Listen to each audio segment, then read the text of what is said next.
E aí pessoal, tudo bem? Aqui Paulo Brainer, só avisando para vocês antes de começar a nossa aula que a vacinação contra a Covid-19 já está disponível para os adolescentes a partir dos 12 anos. Então não fica de fora dessa, pois é importante que todos estejam vacinados. A vacinação acontece todos os dias, de segunda a sexta, a partir das 8 até as 15 horas. Sábados e domingos, das 8 ao meio-dia, lá na quadra da Escola Pereira Carneiro. Os adolescentes que estão na zona rural devem procurar a unidade de saúde mais próxima e fazer o agendamento da vacina, tá? É importante que vá acompanhado de um responsável maior de 18 anos. Então, galera, tá esperando o quê? Vamos juntos combater esse vírus. Atenção, porque vai começar a aula de língua portuguesa. Olá, pessoal do 7º ano IEG 3, como vocês estão? Espero que estejam todos bem e preparados hoje para a nossa aula de revisão, né? Então, estamos chegando na reta final do nosso ano letivo e hoje nós teremos a nossa revisão da avaliação da 4ª unidade. Os nossos conteúdos, né, que estarão na avaliação de vocês e que vocês virão hoje comigo na revisão, será preposição, transitividade verbal e informações explícitas e implícitas, tá, pessoal? Então, vamos lá para a preposição. A preposição ela é uma palavra invariável, ou seja, não é alterada em número, singular ou plural, ou gênero, masculino ou feminino. Obrigatoriamente deve estar antes de um termo que pode ser um substantivo, um adjetivo, um verbo ou um advérbio. Colocada nessa posição, ela é capaz de estabelecer uma relação de dependência entre esse termo e um principal. Essa relação ela pode ser de posse, de modo, lugar, causa, fim, entre outras, tá? Então, a preposição vai ser aquela palavrinha que vai vir ali acompanhada de um desses termos, tá? E vai ter essas relações, tá? E ela é uma palavra invariável, tá? Ela não vai ser alterada em singular ou plural e ela também não vai ser mudada de acordo com o gênero, seja masculino ou feminino. Então, as preposições, elas se classificam em dois grupos, os essenciais e os acidentais. As preposições consideradas essenciais, tá? São o a, o ante, após, até, com, contra, de, desde, em, entre, para, perante, por, sem, sob, sobre e traz, tá? Então, são as preposições que são consideradas como essenciais, tá? E aquelas acidentais, que são palavras de outras classes gramaticais que passaram a funcionar também como preposição, tá? Então, elas vão ter outra função, né? Vão pertencer também a outra classe gramatical e, em alguns casos, elas vão ter a função de preposição, tá? Então, ao contrário das essenciais, que sempre foram classificadas como preposições. Então, as acidentais podem ser conforme, consoante, segundo, mediante, como, durante, exceto e fora, tá? Entre outras mais. Então, a diferença é essa. As essenciais são aquelas que sempre foram consideradas preposições, tá? Então, essas aí são as essenciais. Memorizem bem aí, estudem bem essas preposições. E as acidentais, que também pertencem a outra classe gramaticais, em algum contexto elas podem ser consideradas preposições, por isso são chamadas de acidentais. Então, o uso das preposições. A maioria das preposições são palavras vazias de sentido, se consideradas isoladamente, tá? Então, se eu pegar uma preposição solta, ela por si só, ela não vai ter um certo sentido, né? Se ela estiver lá sozinha, isolada. Porém, ao ligar outras palavras, né, dentro de uma oração, então em determinados contextos ali, né, um contexto definido, ela vai apresentar diversos significados, tá? Então, ela sozinha não. Ela tem que haver a ligação dela com outras palavras ali dentro da oração. Então, nos contextos aos quais elas estão inseridas, elas podem estabelecer diversas relações, tá? Como a relação de posse. Exemplo, são lindos os olhos de Patrícia.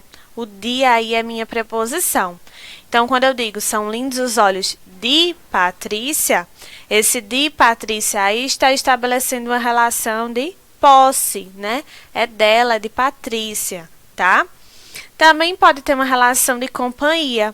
Quando eu digo viajará com as amigas, o com aí que está em destaque é a minha preposição. Ela sozinha ali não vai ter um sentido, né? Se a gente for analisar de forma isolada. Porém, nesse contexto aí, ó, viajará com as amigas vai trazer o sentido de companhia, tá? Estive em São Paulo. Em São Paulo. O em aí é a minha preposição, né? Ligando estive a São Paulo, dando ideia de lugar, tá? Voltaremos de ônibus. De ônibus aí dá a ideia de meio. Qual foi o meio em que voltamos, né? Para casa, por exemplo. Voltaremos, no caso aí, de ônibus, tá? Então, de ônibus aí é meio, tá? Então, observem bem que ela sozinha, ela não traz esse sentido, né? Ela se torna uma palavra vazia. Porém, quando a gente coloca aí no contexto, né, da frase, ela vai ter essas possíveis relações. Também pode ter ideia de fim, tá? Parou para abastecer o carro. Parou com que finalidade? Para abastecer o carro, tá? Ideia de fim, para, preposição. Causa. Manuel Bandeira não morreu de tuberculose. De tuberculose. A causa da morte, tá? Não seria, nesse caso, aí não foi a causa da morte dele, porém, aí tá dando ideia de causa, tá? De tuberculose. Assunto. É melhor não falarmos sobre futebol. Sobre futebol dá a ideia de assunto. O avião decola contra o vento. Contra o vento, ideia oposta, tá? Oposição. Estamos sem condições de viajar no momento. Sem condições de viajar no momento vai dar a ideia de recurso, tá?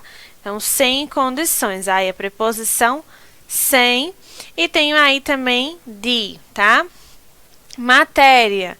A bicicleta é de alumínio, tá? Qual é a matéria que é feita a bicicleta? O material de alumínio, tá? Preposição de, fazendo essa ligação aí, trazendo essa ideia.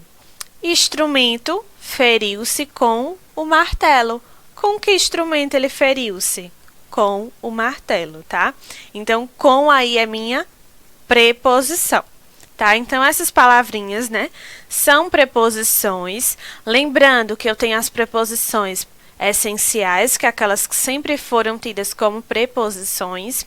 As acidentais, tá? Que são consideradas preposições, mas também pertencem a outras classes gramaticais, então vai depender do contexto, tá? E as relações das preposições quando inserida em uma frase, porque ela por si só, de forma isolada, se torna uma palavra vazia, sem sentido, tá, pessoal? Então, espero que vocês tenham entendido aí essa partezinha de preposição, tá? Peguem um caderninho, um lápis, vão fazendo as anotações de vocês. Se tiverem com dúvida, deixem no chat, tá? Perguntem aos professores de vocês, então não fiquem com dúvida para que vocês façam uma boa avaliação. Então, vamos lá para o nosso segundo conteúdo, que é a transitividade verbal, tá? A transitividade verbal se refere ao tipo de relação que um verbo transitivo estabelece com um complemento, quando da predicação verbal. Vejamos aqui, ó. Os verbos, eles podem ser transitivos, tá? E intransitivos. Então, vamos começar vendo o que é um verbo transitivo. Um verbo transitivo é um verbo que apresenta um sentido incompleto, sem a presença dos complementos verbais, o objeto direto e o objeto indireto. Assim, um verbo transitivo ele necessita obrigatoriamente de complementos verbais que completem o seu significado. Então, resumindo, o verbo transitivo é um verbo que não apresenta o seu sentido completo, tá? Ele vai ter um sentido incompleto ali, se não houver a presença de um complemento, tá? Então, ele vai necessitar desse complemento. Esse complemento pode ser através de um objeto direto e de um objeto indireto. Vejamos aqui, ó. Os verbos transitivos, eles podem ser transitivos diretos, indiretos e transitivos diretos e indiretos. Qual a diferença entre eles, professora? Os verbos transitivos diretos, eles necessitam de um objeto direto. Os transitivos indiretos necessitam de um objeto indireto. Já os transitivos diretos e indiretos, eles necessitam tanto de um objeto direto como de um objeto indireto, tá? Então, vejam só, os diretos, né, eles necessitam, como falei para vocês, de um objeto direto, tá? É o transitivo direto. O significado do verbo respondendo, principalmente, as perguntas o que, quem, habitualmente, não são utilizadas preposições antes de um objeto direto. Então, vejam só. Verbo transitivo direto. Necessita de complemento? Necessita. No meu complemento vai haver preposição? Não, não vai haver preposição, porque esse complemento é um objeto direto, tá? Ele vai diretamente ao ponto, podemos dizer assim, sem a necessidade de uma preposição, tá? Exemplo, o lenhador cortou a árvore. O sujeito é o lenhador. Qual o predicado? A ação que ele fez. Ele cortou a árvore. O verbo aí é o quê? Cortou, né? Quando a gente diz cortou, o lenhador cortou, já se vem a pergunta, ele cortou o quê? Né? Ele cortou a árvore. Então, a árvore aí é o meu complemento, é o meu objeto direto. Então, eu tenho aí o meu complemento sem o uso da preposição, porque eu respondi a pergunta o quê? Tá? Então, verbo transitivo direto tem o complemento sem o uso da preposição, tá? Já o indireto, tá? Ele vai ter esse complemento, ele vai vir complementado pelo objeto indireto e são utilizadas preposições antes do objeto indireto, tá? Então, ele vai complementar o significado do verbo, respondendo principalmente às perguntas de que, para que, de quem, para quem, em quem. Observem aí que os questionamentos, agora as perguntas que podem ser inseridas aí nesses contextos são perguntas diferentes, tá? Por isso, agora eu vou ter o uso da preposição. Eu necessito de ajuda imediata. Quem é o sujeito? O sujeito sou eu. Qual é o predicado? Necessito de ajuda imediata. Verbo transitivo indireto. Qual é o verbo aí? Necessito. Quando eu digo eu necessito, aí qual o questionamento que nós podemos fazer? De que? Eu necessito de que? O meu complemento vai ser, ó, de ajuda imediata.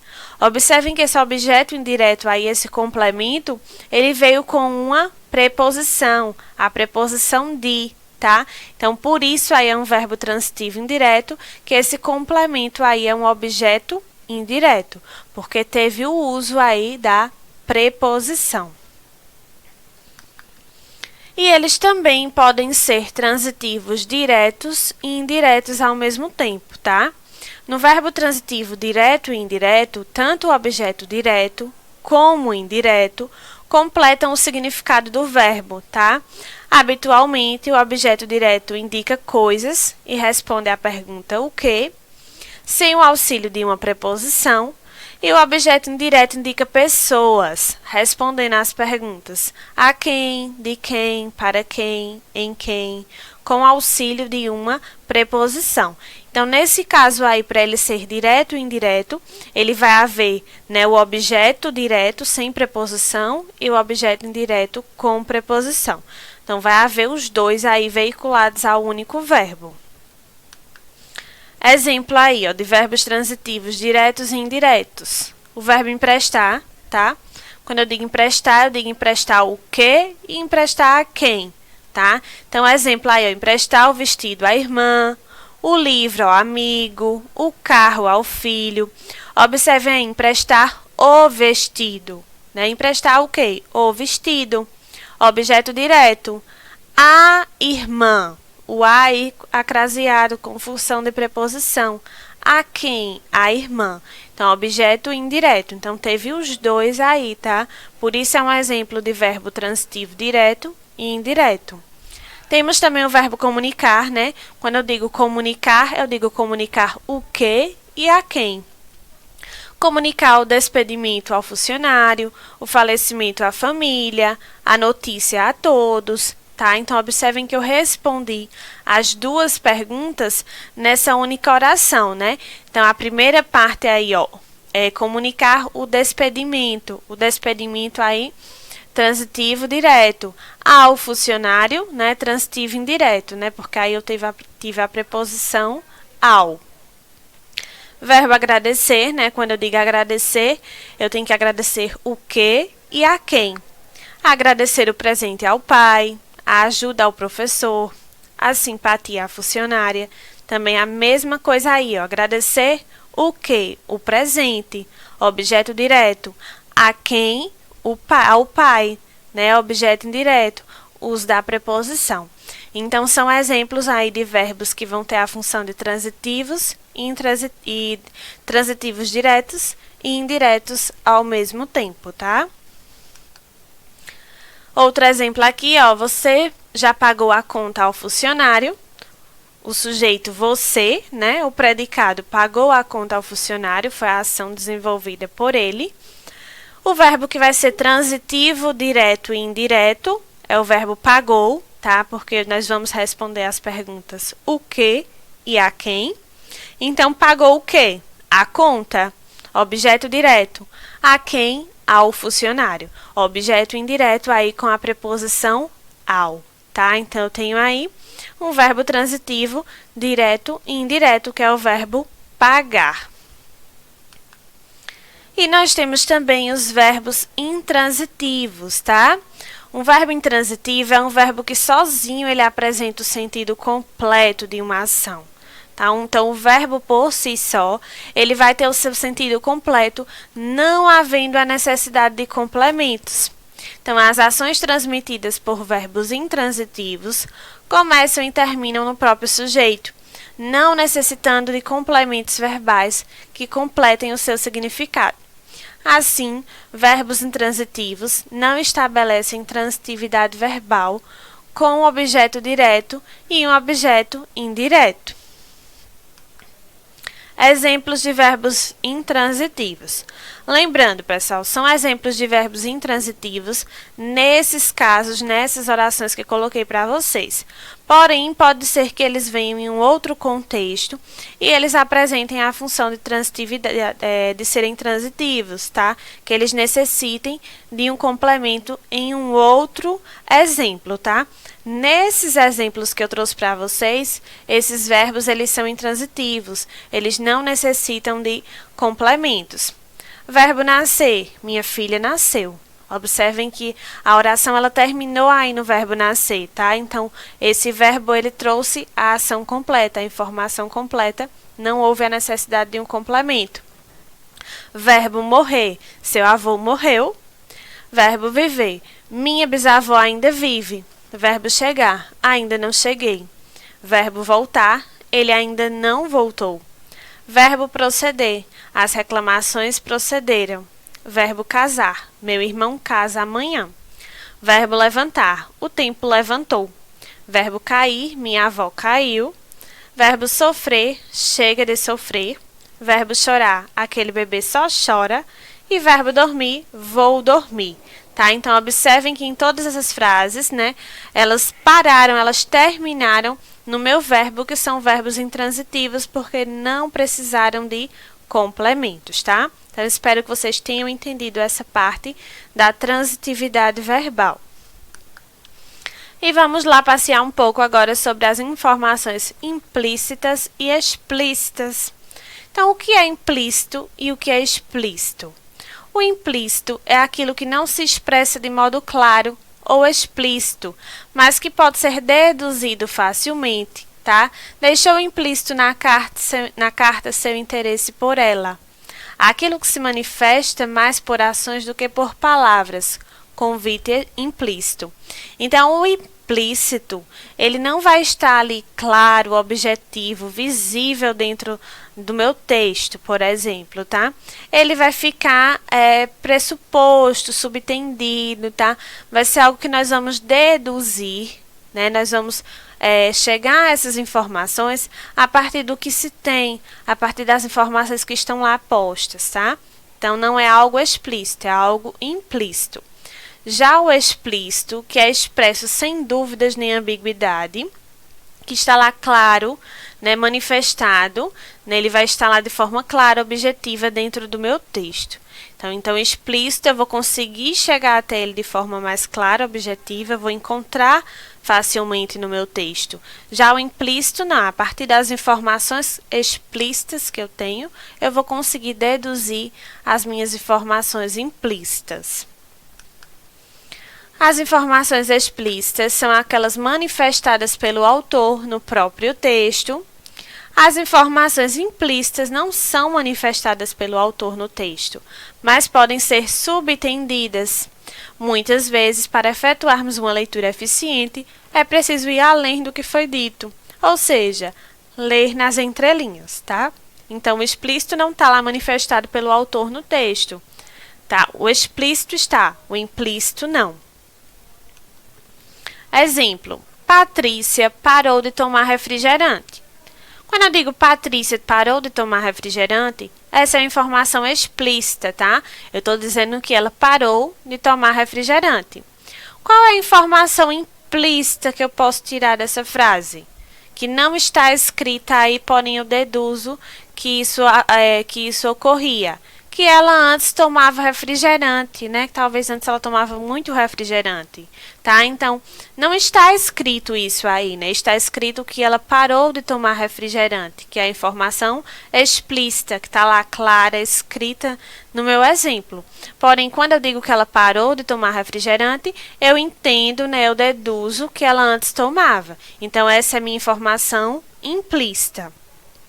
Agora veja esse outro exemplo. Felizmente, Patrícia parou de tomar refrigerante. A informação explícita é Patrícia parou de tomar refrigerante. A palavra felizmente aí indica que o falante tem uma opinião positiva sobre o fato, tá? Então, essa é a informação implícita. Quando ele traz aí o felizmente dando uma opinião em relação à informação explícita que traz aí nesse contexto, tá? Então, o explícito, ele tá lá, ele tá escrito, tá? E a partir do que está lá, a partir do explícito, eu consigo chegar a minhas informações implícitas, tá? Que estão lá nas entrelinhas. Então, pessoal, essa foi nossa revisão. Espero que vocês tenham entendido, né? Tenham gostado da revisão, tenham conseguido relembrar os conteúdos que vocês já viram, tá? Então, façam as anotações, tirem suas dúvidas, para que vocês tenham uma excelente avaliação. Então, muito obrigada pela atenção de vocês, boa prova a todos, até a próxima!